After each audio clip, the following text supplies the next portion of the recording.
demander un exercice avec lequel je vais vous laisser. Vous allez rentrer chez vous, chacun fera cet exercice. Asseyez-vous, posez-vous la question. Qui suis-je? Okay?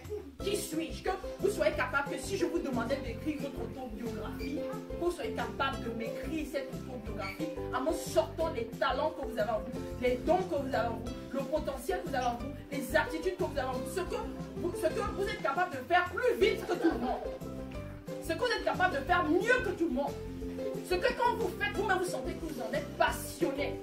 C'est pour ça que notre secrétaire ici, elle prend la parole, si on ne vient pas le porter, il va m'attaquer. Et je suis, en fait, je suis bénie, enfin, on va dire soit je suis bénie ou je suis maudite. Mais le fait d'être lié à lui fait que je suis un peu mieux. Donc si vous ne voulez pas m'arrêter là, je ne vais pas vous dire. Mais c'est pour vous dire quoi?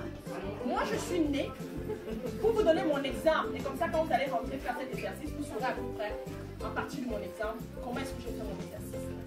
Je me suis assise et je me suis dit que il n'y a rien de pire que de se lever chaque matin pour aller faire un travail qu'on n'aime pas. Parce qu'en fait, ça nous frustre.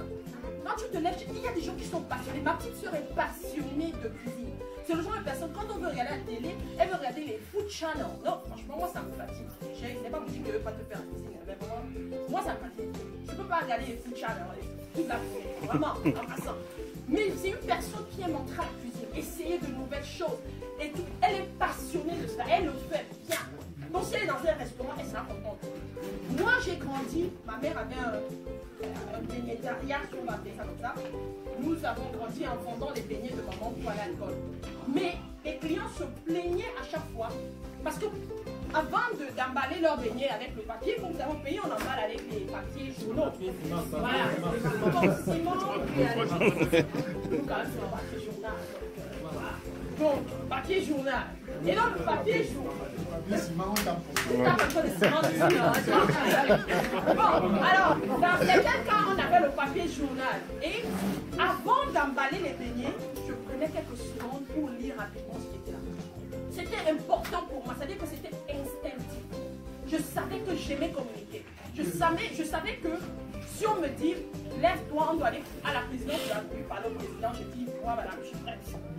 Je savais que s'il y a 10 000 personnes dans un stade et qu'on a envie de leur passer un message, moi, monsieur, je suis là.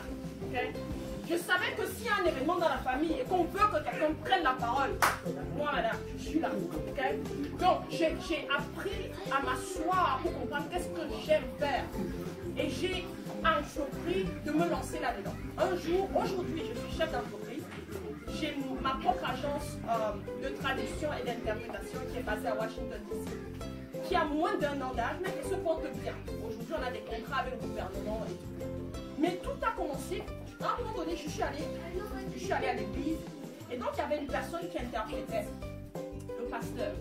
Et chaque fois que la personne prenait la parole pour interpréter le pasteur, sans m'en rendre compte, j'interprétais avant même. C'est-à-dire que le pasteur dit un mot et moi j'ai interprété. Peut-être pas à haute voix, mais il y avait une dame à côté de moi qui à chaque fois remarquait cela. Et donc à un moment donné, elle a tiré un peu dans le sujet. Je crois que faut que tu ailles interpréter le pasteur là-bas de temps en temps. Mais je ressentais cette flamme-là en moi, ça brûlait. Il fallait que je fasse ça, c'est ma passion, j'aime communiquer. Donc aujourd'hui, je vis de cela et j'aime pouvoir donc imparter la vie des autres. Donc aujourd'hui, mon message pour vous, c'était de vous dire, pour réussir, puisqu'on veut tous réussir, on a dit qu'on est tous d'accord pour réussir, n'est-ce pas?